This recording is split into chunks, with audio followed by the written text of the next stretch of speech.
Hey there, pen fans. Brian Goulet here from gouletpens.com, here with another episode of Goulet Q&A, where fountain pens are still a thing.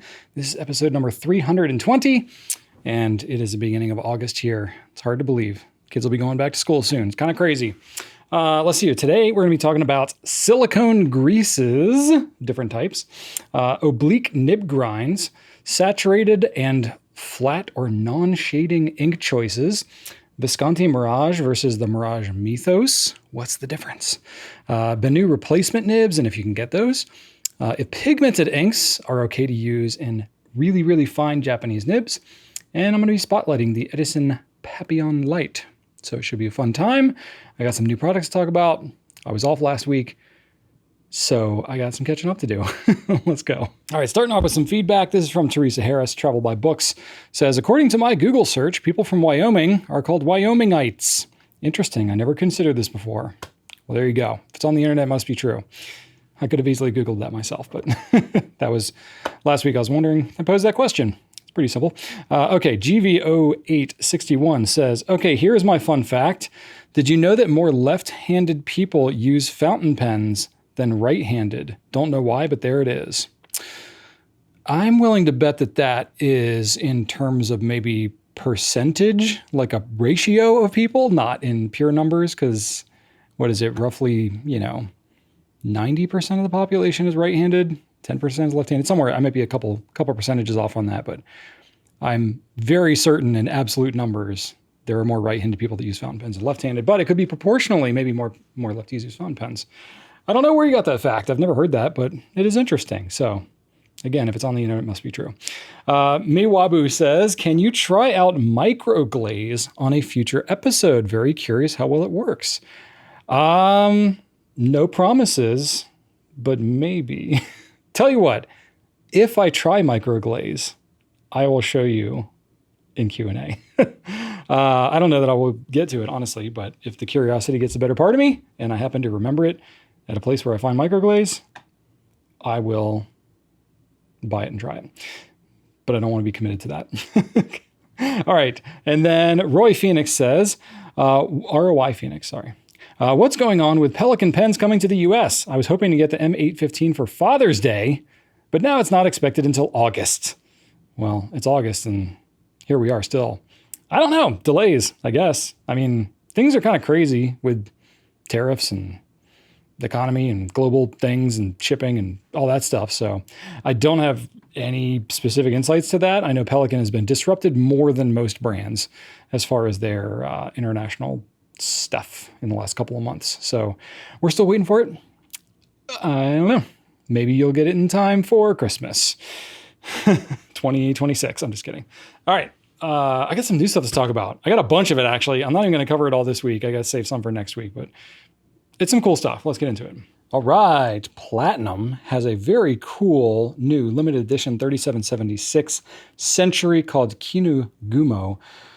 It is really cool looking. It's clear body with a translucent, kind of like a blue-green cap. Looks really classy. And it's got this engraving here down on the barrel part. Really cool. Lots of these little waves, these deep grooves. It's not real sharp. I mean, it's definitely textured. I can feel it. And you can see as the light is kind of hitting it. It's definitely, it's not like a printing or anything. It's definitely in there. I don't know. It just looks really nice though. The grip is that same thing that matches the cap. Yeah. So this is part of their Fuji Uneki series. Third one that they've done, and it is Japanese for silk clouds. So it's basically meant to represent like the cirrus clouds like you would see on Mount Fuji. So pretty cool. That's available now. It is limited edition, numbered actually. It's got a little numbering here on the cap, which is kind of neat. They don't always have that on things. But yeah, so that's kind of cool. Great pen. Platinum makes great stuff. Really good sealing cap, that slip and seal cap. If you've never used the Platinum 3776 Century, they're pretty awesome. So that we have. What else we got? We got some notebooks. These are Clairefontaine notebooks, journals, I guess, technically. Well, journals and notebooks. Let's cover them both. So this is part of a new series called Gaia, which is like, Earth kind of theme. So got some really cool covers with some nice kind of like gold stuff. Gold, I don't want to say gold foiling. I don't know if that's technically foiling, but definitely shiny gold leafing on there. This is interesting because it's Clairefontaine notebooks, but it is off-white paper, which you do not see very much. These are numbered. So this is great for just like a daily use journal, which is maybe why they called it the day-to-day journal. I don't know. Let's see here. It has, I forget how many pages, 192 pages, which is 96 sheets. This is 90 gram paper. So it's really good, smooth Clairefontaine paper, but it's slightly off-white. So you don't see that every day. They have 2 different colors. However, this is the annoying part. When they ship them, they ship them to us in bulk, essentially in a mixed pack. So we will do our best to try to honor requests, but please do not be too married to one color or the other. These are your 2 designs. They're very different from each other. They're similarly themed, but you know, if you're really hoping to get the dark green and you get the peach one, yeah, I can understand. Maybe just like get 2 and we'll give you one of each. I don't know. So it's kind of annoying. That's how they do them. They're always mixed packs like that. But what are you going to do? So we have those $23.50 right now. And then they have a stitched version as well. If you don't want the full-on binding with all the journal-y components to it, if you just want more of a kind of a stitch bound, simple thing, great, lays very, very flat, which is nice. And same paper, 90 grams. So this we have in the ruled, and then we have dot grid on the other ones. So you can check those out. We'll have those available for the foreseeable future. It should be pretty nice. So the pen, I'm going to show you just a little bit here. We have our new Edison pen. I'm going to show you more because this is going to be the pen spotlight for today, but it's a really cool looking material from Turnt Pen Co. This is an exclusive that we have, and it looks a lot like a kind of a mother of pearl abalone shell type thing, but not going to get too much into it. I'm going to make you wait. Or skip ahead because you can do that in video. Let's see here. What else we got? Sailor Pro Gear and Pro Gear Slim version of the Fountain of the Seas collection, which is kind of interesting. This is going to be kind of a niche thing. Not everybody's going to be into it. If you like the colors and stuff, that's pretty neat. But the story of how they came up with these is kind of cool. So there's something in Japan called the Satellite Crayon Project, which basically they took satellite imagery and created crayon colors out of different locations of these satellite images. So they have 2 pens. They have one, the Eleuthera Island and Saivash, which is, different locations on the Earth. And they put the coordinates for it on the pen too. So you can see like the color and exactly where in the satellite imagery that it was picked from. So I don't know if you don't know what that means and you just look at it and you're like, oh, it's a pretty color. What are all these numbers? What the heck is going on? Now you know, there's like an intentionality behind it. So it's kind of a cool story, but is that going to be for everybody? No, but it is kind of neat. So I just thought that was interesting and kind of different. So we have those available in both the Pro Gear and Pro Gear Slim versions with fine, I was going to say mega fine. Wow. I take 1 week off and I forget how to pen. Fine, medium fine, and medium is what I meant to say. All right, what else we got? Lamy All-Star. These are some new summer editions. They are mint and dark dusk. Got 2 separate videos on those already. I've already talked about them a bunch, but the colors are really cool. I like them a lot. If you want to see what ink colors match up and how they compare to other Lamy colors, I got a full video on that, so I recommend you check that out. We have those available now. And then last thing I'm going to mention this week, we have a special pen from Scribo. This is a Scribo Puma. Limited edition. This is called a Hanekuro Tamanuri Yellow Gold. So it's yellow gold trim, but this is a Tamanuri style of Urushi lacquer. So it's a very, very dark green. Essentially, it's like a green hidden behind a black. So in certain lights, you can see the green. You can see the green a little bit around the edges near the center band.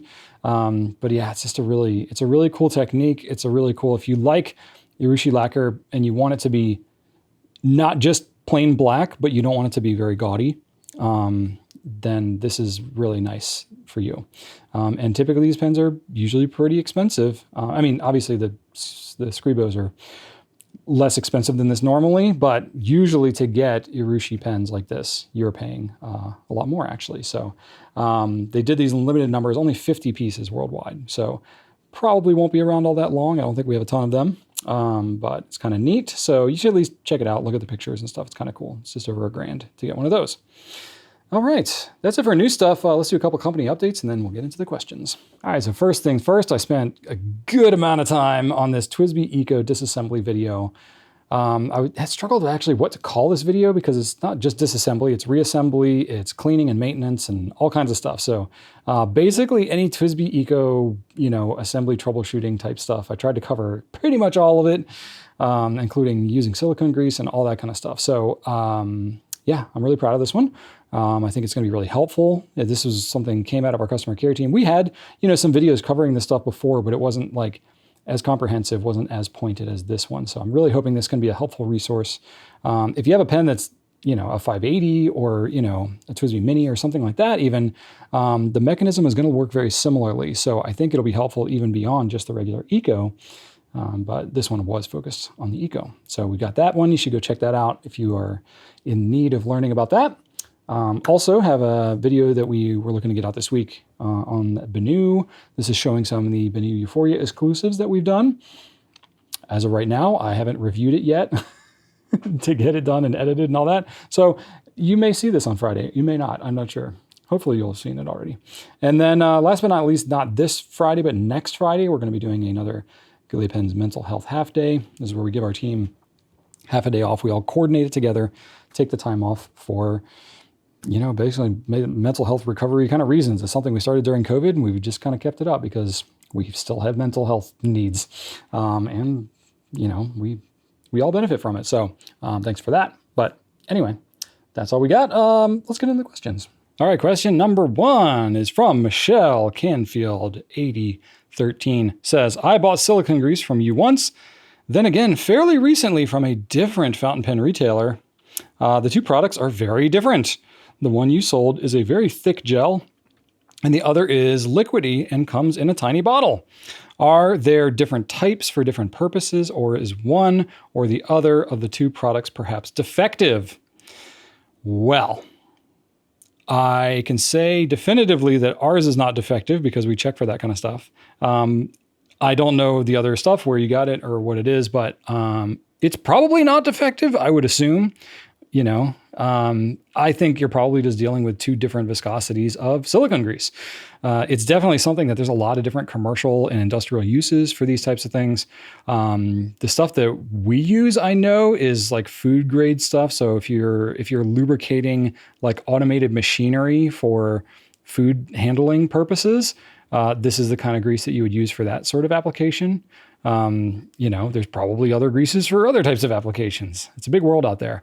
And fountain pen piston greasing is a rather insignificant portion of the use of silicone grease in the world. So it's obviously stuff that's like made for other industries, and then we just kind of use it for our purposes. So we sourced out our stuff, like well over a decade ago, however long we've been carrying silicone grease. We tried a few different types. We really like this stuff because it's like really thick, and we like the really thick stuff. As far as like how it performs or whatever, I don't know the other stuff where you got it. But I think I know what you're talking about, because if you have a TWSBI pen, an Eco or 580 or whatever back, they have silicone grease included with their stuff. And so this is a much runnier, much more liquidy kind of silicone grease, whereas our stuff is more of like a paste, right? So our stuff is in this little container and you can like shake it upside down and it will not come out. Whereas the TWSBI stuff, it's like, you can see it kind of gooping around inside the bottle there. And with this one, in fact, the video that I just mentioned, the 580, I use both on there. So this one, you can kind of just like dab it on there and then you get the grease that comes out like so. It's not coming out real hard, but I'm also not wanting to get grease all over my finger. Whereas this stuff is much thicker and yeah, it's more like a paste. I just got my finger all greasy now, of course. So yeah, I think it just serves two different purposes. I think whichever one you like more, use that one. Obviously, we're partial to the one that we provide, but I would not think that, either one couldn't be used for fountain pen purposes.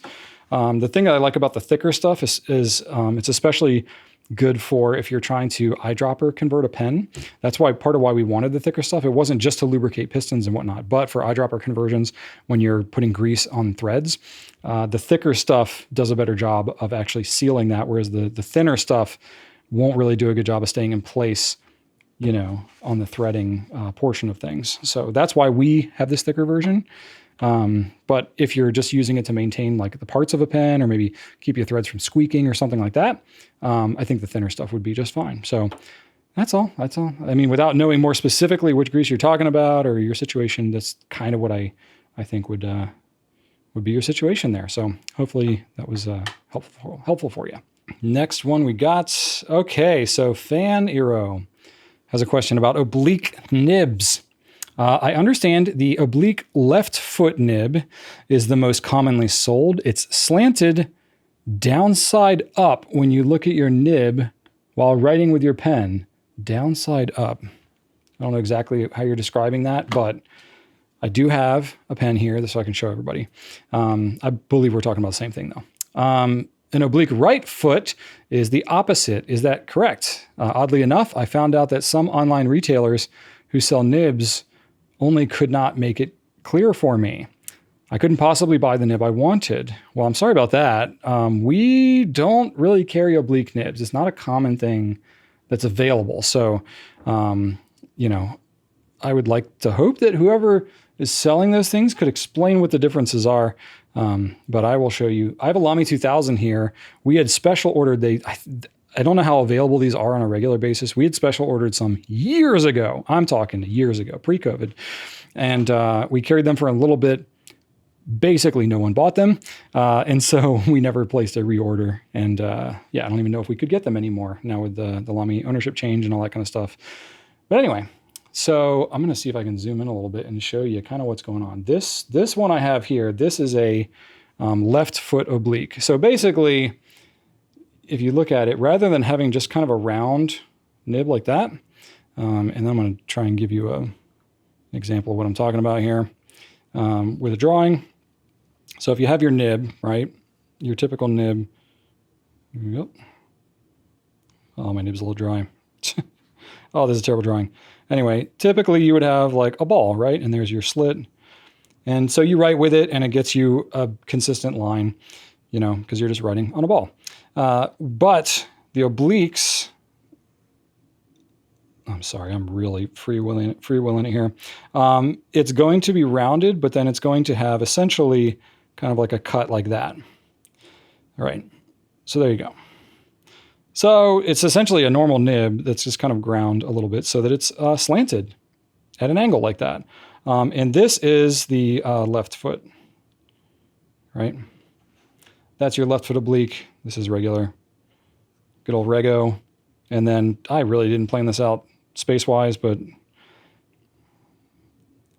the right foot oblique is essentially that. Boom. Right. I don't know why I wrote this in print. I always write cursive. Anyway, so that's what you're dealing with. So these are your obliques.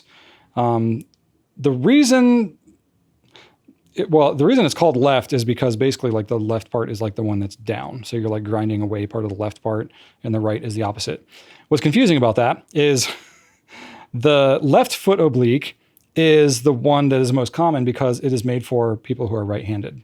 So essentially the whole point of an oblique nib is to make it so that if you rotate the pen in your hand, like if you have a pen rotation preference, it sort of accommodates that rotation. It gives a very slight stub effect. In fact, I should probably go ahead and just ink this thing up so I can even show you what's going on. It gives a very slight stubbing effect. And it obviously depends on how sharply that oblique is ground. But it's not going to be that drastically different from what a stub nib would do. It's just you're going to be holding it at a slightly different angle in order to get that kind of stubby-like effect. I don't find that most obliques are as drastic as stubs. Okay, so, you know, if I write with it, you know, straight, and I'm writing in print here, but if I write it more with the oblique,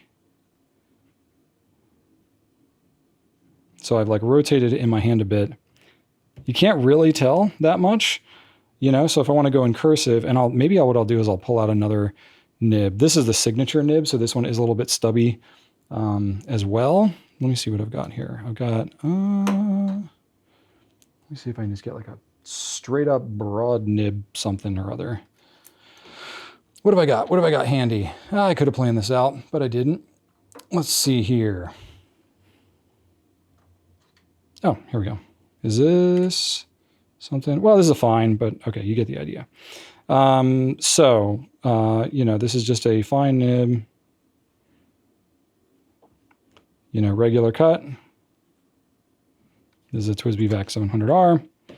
And this is your, nope, wrong pen. This is your Oblique. Yeah, so, well, left foot Oblique. Oh, that ink is wanting to come out. Okay, let's see here. Left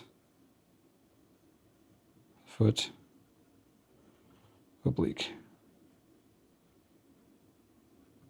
Okay, so it's like there is a little bit of variation, maybe. I'll try and like see if I can get an extreme of it. And again, you can grind an Oblique with different size nibs too. I believe this is like a broad nib that they're grinding down, at least with Lami's on the 2000. It's not that drastic from one to the other. If I hold it maybe at certain angles, I can get like a little more drastic. Like if I'm not rotating it in my hand, I can get a little more drastic, but then it tends to want to like skip a little bit because it really needs to be held kind of at that rotated angle. Like it's most comfortable when it's like, you know, so a normal pen I would hold like that, but the pen kind of writes better more like that, which obviously I would rotate the pen in my hand and not rotate my whole hand. But that's what's going on. So they're not that popular in the grand scheme of things because they're a kind of a specific use case. It's more of like a personal preference issue. If somebody tends to rotate their hand in one direction or another, then that's what you're going to see is you're going to see somebody who's, you know, if you're right-handed, you're going to get a left foot oblique because your natural tendency is to rotate your hand inward. Most people are not rotating their hands outward as they write because if you're doing that, you know, then you're lifting your pen off the page. It's really kind of hard to do that. Most people, when they rotate the pen in their hand, are going to tend to rotate it more inward, right? Like that. So naturally, a left foot oblique is going to compensate and be better for right-handed people. A right foot oblique is going to be better for left-handed people. So it's less about getting a drastic like line variation or anything, and it's more about how comfortable it is to hold. And it's really the kind of thing that like it's not commonly sold because it's a very specific thing. It's more like you might get it custom ground that way if you know that about yourself, that you tend to hold your pens in that certain way and you just find it more comfortable to write with an oblique, then it would be the kind of thing like you would probably take the pens that you use the most and get them ground to be that way. Otherwise, you would probably be able to use a regular pen just fine. It might just not be as comfortable as maybe you would like. But that's it. That's really it. So yeah, it is. A right oblique is just the opposite, a mirror image of a left oblique, and it's for writing with the other hand. Next question I have. This is from Stonehammer, 1994. Brian, I need your help for some ink suggestions. I'm someone who dislikes shading in my inks. What? That's crazy to me. I love shading. For me, heavy shading ink feels weak, as if the pen isn't juicy enough. Wow. And for me, the juicier, the better. I typically use broad or double broad nibs so I can get maximum flow and wetness. So my question is, what inks would you recommend which are super flat, nice and vibrant, saturated, and have some good lubrication properties? Also, you can't say Bay State Blue or Platinum Carbon Black, as that's just cheating. Thanks, and as always, love the videos. Oh, that's fun. So this is like a little bit of a challenge here. You're trying to trip me up. I gotta say, this one made me think because I am not naturally drawn to very flat colors. I like really wet inks. I like wet nibs, but I like them that do shade really nicely. So that's what I spend most of my time on. But I do have some suggestions. I asked my customer care team. So I have some I think I can recommend. But I'm definitely open to more suggestions in the comments if any of y'all have some ideas for Stonehammer here. So let's see here. Diatramentus document inks. They are some of the flattest inks that you can get. They dry really quickly, actually. They absorb into the paper a lot. They flatten out really quickly. One Whether or not they will be like saturated enough for you will depend, because sometimes the saturation is compromised a little bit just because it absorbs so much in the paper. But if you're using it really wet, really heavy, you might be happy with it. So the diatronic document inks across the board are pretty flat. The saturation is going to vary a lot by color, but if you try the black or the archive black, also the dark blue, the red, the sepia brown, or the black blue, any of those are going to be pretty universal and flat, pretty saturated in color. So those might be worth it. They're also water resistant and whatever archival kind of stuff. So you get kind of those bonus properties as well. I don't know about lubrication though. I didn't take lubrication much into account with any of these because none of these are like particularly spectacular at lubrication for what it's worth. A lot of the like really lubricated inks I can think of also shade well. So that's probably the parameter that I'm just not going to be able to really work in here too much. Schaefer inks, something that we've recently picked back up. The black and the red are pretty flat. Also pretty bold in color, so and pretty wet as well. So those might be worth it. And the purple one too actually is pretty decent, though that one does shade a little bit, but it's pretty dark. It's pretty saturated. So maybe the purple as well. TWSBI inks in general, not necessarily heavy shaders, but they are pretty saturated and pretty wet flowing as well. So the black and the midnight blue, maybe the royal purple might be worth a look. I think Diamond Oxblood is pretty good. It writes pretty flat in general. Whether or not you're looking for that shade of red, I don't know. A couple of Urban colors, a Pearl Noir, that's their black, and then Eclat de Saphir. And I specifically named that one because while it is definitely not a Bay State Blue true alternative, it is not super far off. It is a very vibrant blue that looks pretty flat in color. So that one might be worth a look. And then you said no platinum carbon black, so I kind of cheekily put in Sailor Kiwaguro, which is Sailor's pigmented black. So that could work really well. Or the platinum Chaokuro, which is their really pigmented black. Those could all be carbon black alternatives. So yeah, obviously pigmented inks are going to be pretty good for that kind of thing. And there you go. Just so I don't have to upload 1,000 pictures in this week's Q&A, I'm going to stop it right there. But yeah, those should be some good suggestions for you. Let me know what you end up going with. All right, Joseph M6453 says, unrelated question. Can someone explain the difference between the Mirage Mythos and the Mirage? Talking about the Visconti pen here. Why is the Mirage cheaper? I'm not sure about this, but is it true the Mirage nib is in-house while the Mythos is Schmidt? Yes. So it is interesting because I don't know the most about the non-Mythos Mirage. But if you look on Visconti Italy's website, you can see the regular Mirage. They actually don't have the Mythos on their site, which is interesting. So basically, I believe what happened here is they had the same body of pen, which is this Mirage body. So the magnetic cap, the kind of facet flute things that they have going on there, the overall shape and everything is going to be identical on the two pens. But it's like the nib and the grip that's different, basically. So I believe that it's everywhere outside of the U.S. maybe. Or at least North America, I'm not exactly sure where the cutoff is, has the regular Mirage.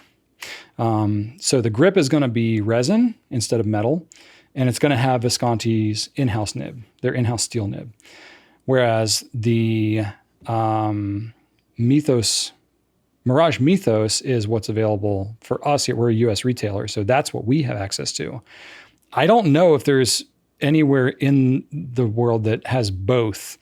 Because I believe it's broken up by territory. The U.S., they brought it in. They wanted to do a different nib. They wanted a different grip, so they changed it up a little bit.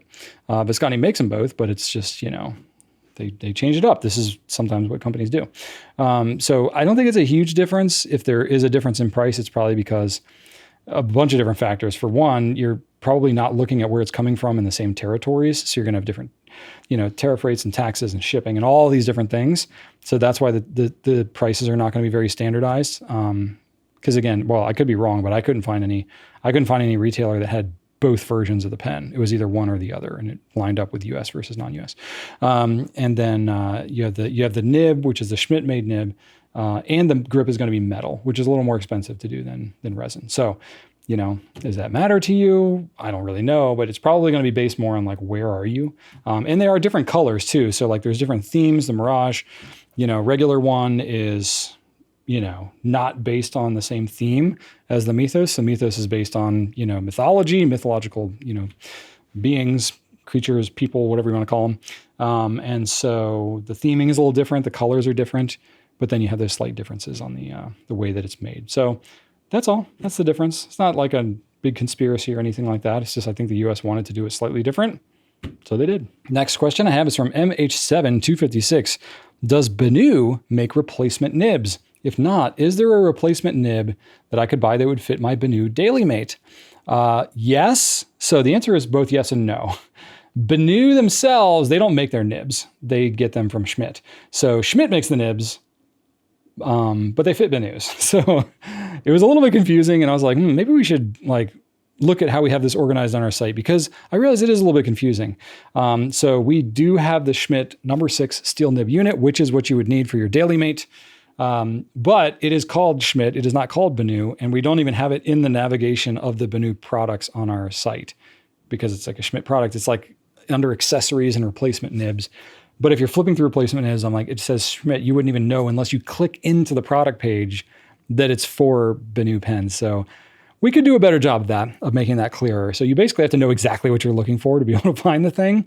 So yeah, we're looking at how to make that better. But to answer your question, yes, you can get that Schmidt number 6 steel nib unit.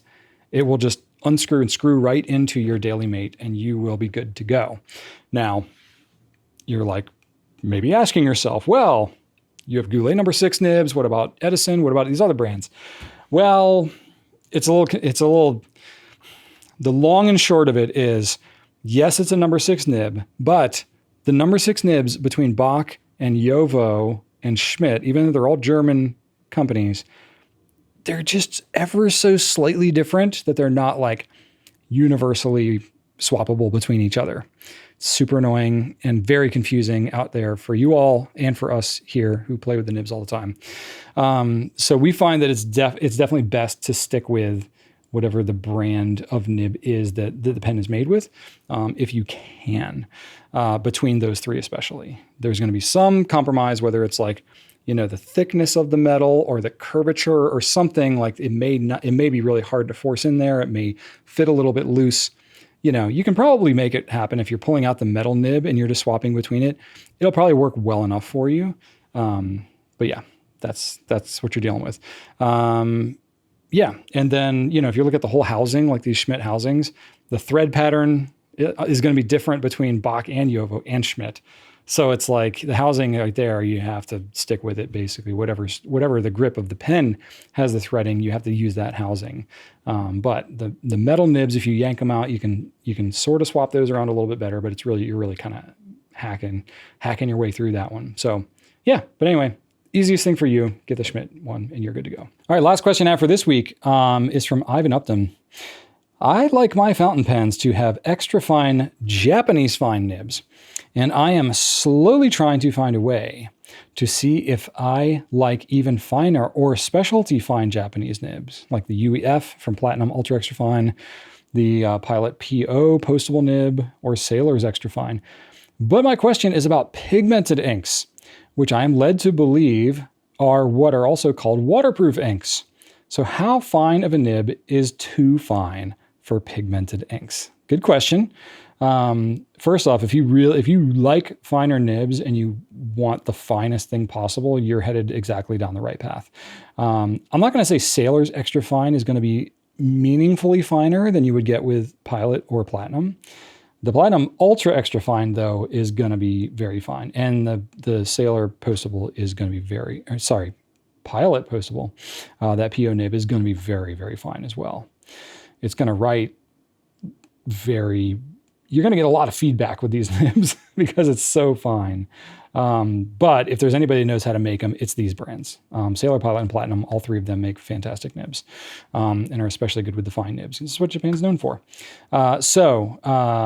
Ink choices for those, though. So your question about the pigmented inks, I think it's right to be asking this question because you're like, Well, if I have a really fine nib, that means it's not putting down a ton of ink, which means it's probably going to be somewhat restricted in its flow, which means if I have ink that has pigments, like physical particulate in it, is that going to cause flow issues? I think that's a very natural thing to be asking. And the answer is like maybe to some degree, but actually not as much of an issue as you would probably think. The pigments that are in these things are quite fine. And it does sort of relate to like your waterproof aspect of it. Waterproof is like a tough thing to, that's a strong word to use in the fountain pen world. Water resistant, I'm much more comfortable saying. But yes, these inks, it's not exclusive. So it's not like all water resistant fountain pen inks are pigmented, because that's not the case. Looking at Noodlers as an example, theirs are cellulose reactive. So it's like it bonds to the cellulose within the paper. So it has to absorb into the paper, it bonds to the cellulosic fibers, and that's how those inks are permanent. Pigmented ink is different. This is physical particulate in the ink, and it is essentially drying more like on top of the paper instead of in it. So it's like bonding, on top of the paper and like grabbing it really good. So the end result can be kind of similar, but it achieves it in two sort of different ways. Definitely the cellulose reactive is more common. You see that with more of the water resistant fountain pen inks than you see with pigmented inks. Pigmented inks usually, not always, but most brands will say that they're pigmented because there's a little bit more of a maintenance thing with pigmented ink because it's a physical particulate. It's no different than like a shimmer ink. So if you have a shimmer ink and it like dries up, in fact, shimmer ink is probably thicker pigment than what you get in the pigmented inks.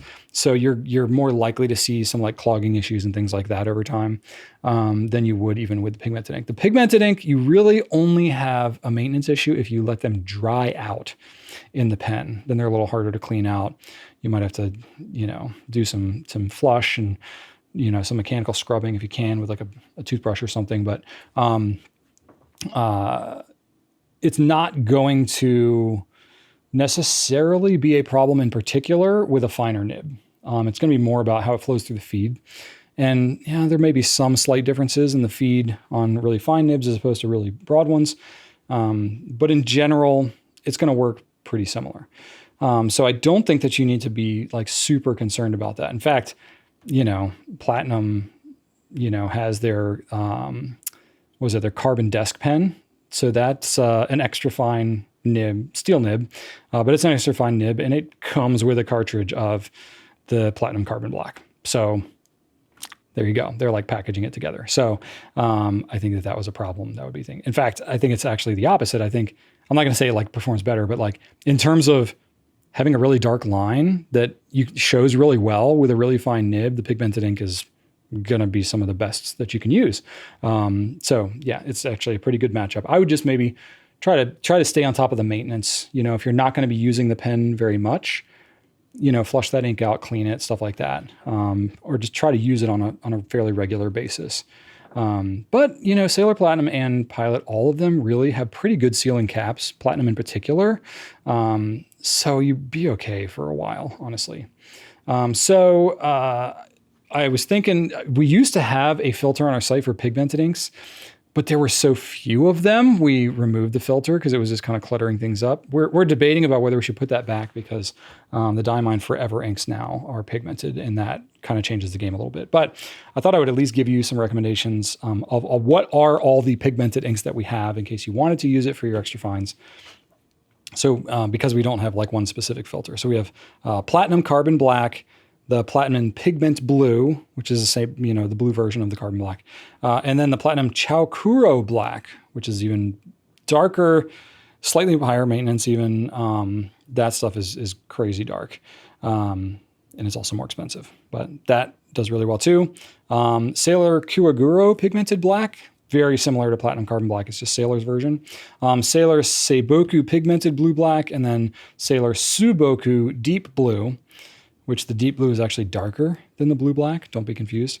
And then the whole line of Diamine Forever inks. There's 15, 16. I can never remember if it's 15 or 16. I want to say it's 16. But there's a bunch of those. And they think they call them like nano pigmented or something, but I think it's a similar kind of thing. And it just so happens that all of these are also water resistant. So I don't know necessarily that pigmented ink has to be water resistant. Maybe it's just kind of a byproduct of that pigment and how it works and all that kind of stuff. But yeah, all of these ones I mentioned here are water resistant and pigmented and should work generally pretty well in your extra fine nibs. So might be worth a look. All right, pen spotlight time. So I kind of give you a little tease at the beginning of the video here. So we have an Edison Premiere. This is our 2025 limited edition here. So this is the Premiere. This is the pen that we've had for, boy, when did we do our first? We came out with them in 2011, I think it was, which is kind of a long time ago at this point, 14 years. There you go, looking nice.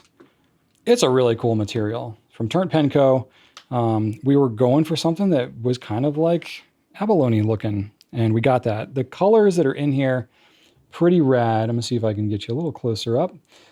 We got some blues in here. We got some like coral, definitely some black swirls, lots of kind of white, but it's like an iridescent, kind of white. So it's white, but it's got like this pink and kind of, light blue kind of glow to it, maybe a little bit of green in there too. There's a lot of really cool stuff happening in this pen. Each one of these is going to be different because they're hand poured, and each one is kind of swirled on its own, so they're not going to all be identical. So we did photograph multiple of them and put them up on the site so that you can get a sampling of maybe what you would receive, because obviously for us to take special requests on something like this, it's so random, is not going to be very feasible for us.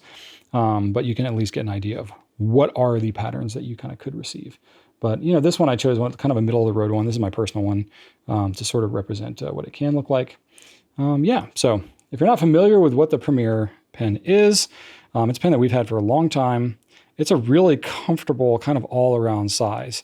Very, very loosely inspired from old Schaefer Balance, kind of like the Torpedo. It's a very classic kind of shape, but it's a bit long when it's posted, but it's very light, so it's not really an issue. So you can post it, not post it. Standard international cartridge converter. You can also eyedropper convert these if you want to get like 3 mil plus of ink capacity, which is kind of cool. And this material is not super translucent. I'm holding up to the light. No, it's not really translucent at all. So if you eyedropper convert it, you're not really going to be able to see your ink level in there.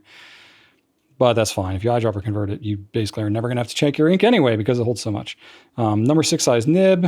Got all the nib sizes available on that one. Extra fine 5 medium broad and 1.1 stub. Do we have a 1.5 stub on this? I might actually need to check on that. But either way, we have it on our website. 1.1. Okay, so we don't have the 1.5, but all the rest. And then just for something extra to show you, I wanted to grab my other Premieres. Because we've done a lot of exclusive, well, I guess technically the Premiere is an exclusive model to us, so every Premiere that's ever been done has been an exclusive of ours. But we used to do quarterly special editions, and we did that for years. And we've done limited editions and stuff like that.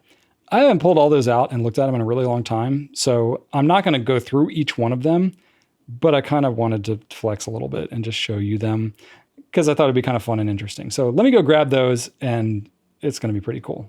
Just hang tight. Okay. I may have a pen problem.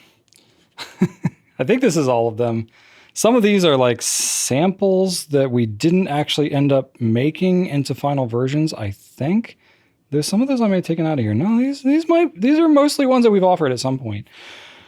Yeah, it's a lot of Premieres, and this is the one that we get to add to it now. So it's kind of different, actually. It stands out from the rest of them. We've done a lot of cool ones. Now, this is cool. Like some of these ones are the ones that we've done, either Turnt Pen Co. or Jennifer Early or Jonathan Brooks. So these are like independent, resin makers that we've gotten to offer, which has been a fun, newer thing that we've gotten to do. Yeah, that's cool. This one as well. So it used to be that it was pretty much just like acrylic resins or ebonites that we would get to use. The first ever Premiere limited edition that we got to do, I believe was this one, the red one, the red and black ebonite, if I'm not mistaken. I can't remember if it was the red or the blue. Oh boy. And we used to call them Edison Nouveau because we used to have, our blog was called Ink Nouveau way back in the day. If you watch some of my oldest videos, you'll see me call it Ink Nouveau. And then we were like, this doesn't make any sense. We're Goulet Pens. Why am I branding it 2 different names? Anyway, so there you go. This is just, I just thought it'd be kind of cool to show all these. I'm realizing now I have a lot of friggin' Premieres, but it's kind of cool. So yeah, Edison's awesome. Good people. They make good pens. They write well. And this one's really pretty. So if you're interested, go check it out. $200. Pretty good deal. All right, so that's what we got for our spotlight here. Let's talk about my adventures. So I took off last week. It was a family shindig. So yeah, that was kind of fun. It was nice to actually take some time off, get to unplug. You know, we got together with Rachel's family. It was nice. It was nice. I did not think about work very much at all. So that was kind of nice to be able to do that and get to spend time with family and just make some good memories there. Let's see here. What did I do? I did a lot of drumming as well. My sister-in-law plays drums, which is also awesome. So we got to trade a little bit together and it was pretty cool. Let's see here. Drum stuff. I'm working on my double bass pedal, still practicing some of that. Working with my, I'm taking some lessons and, working through some exercises there to help with the double bass. Songs I'm currently practicing, Smokin' from Boston, as well as More Than a Feeling and, Rock and Roll Band. And Foo Fighters, My Hero, which is pretty awesome drums. And then Tom Sawyer from Rush, which is super hard, but it's fun to practice. And then when I really feel like going nuts, I play some Rage Against the Machine because there's some good hard drums on that as well. And amongst plenty of other things. I like playing all kinds of styles. But part of the reason I was playing Rage Against the Machine is because my brother-in-law was telling me about the re-release of Tony Hawk Pro Skater, which I have not thought about or played in a very long time, at least 20 years. I think it was like maybe college at the latest since I played that game. But I remember Tony Hawk Pro Skater 2 was a pretty awesome game. I remember playing that a pretty good amount. And, you know, they had, was a Guerrilla Radio from Rage Against the Machine was on that soundtrack. I was a little disappointed they didn't have any Rage Against the Machine on the soundtrack anymore, but still. They did a good job with the re-release, I will say. I'm just as bad as I always was at that game, but it's pretty fun. So my brother-in-law and I, you know, as a couple of middle-aged dudes here, playing the same games that we would play in college together, but I didn't know him at that time. So for us to get to do that and have kind of a shared memory that we then created together, oh, it's kind of fun. And then I also found Teenage Mutant Ninja Turtle Shredder's Revenge, which I only remember playing that at like, it was either at like, you know, the skating rink or maybe like the pool or something like that. There was some communal location where it was on an arcade format game that I got to play a few times, but always wanted to play more. But it's just that classic kind of Ninja Turtles going through and just beating up bad guys and machines and stuff like that. So I've been playing that and it's pretty fun. And it's pretty fun to play it and not have to be like perpetually throwing quarters into a machine as well. To just get to play it. So anyway, some fun trip down memory lane kind of stuff. I don't have too much exciting stuff to talk about otherwise because I was largely just doing normal family stuff, board games and cooking meals together and, you know, whatever. We watched Zootopia. That was fun. I've seen it before, but most of the other family hadn't. So that was kind of cool. You know, just little things like that. So anyway, yeah, that's pretty much it as far as that goes. I think we're pretty much done for this week. Just want to thank you for watching. You know, leave me some feedback. Continue to ask me questions so I can keep on answering them. And once again, I failed to do a fun fact here. I'm still getting back in the swing of things. Oh man, I got back and then we had somebody visiting us, you know, a supplier of ours visiting us on Monday. And then normally I record my Q&As Monday afternoon, but I didn't. And now here it is. It's Tuesday afternoon. I'm doing it, and I like just had time to prep and shoot it today. So I'm sorry. I just missed that one. But I hope y'all will forgive me. I'm going to try and get my act together with these fun facts for future episodes. But anyway, hope you enjoyed this one. Yeah, I'll plan on being back next week. So thanks so much for watching, and right on.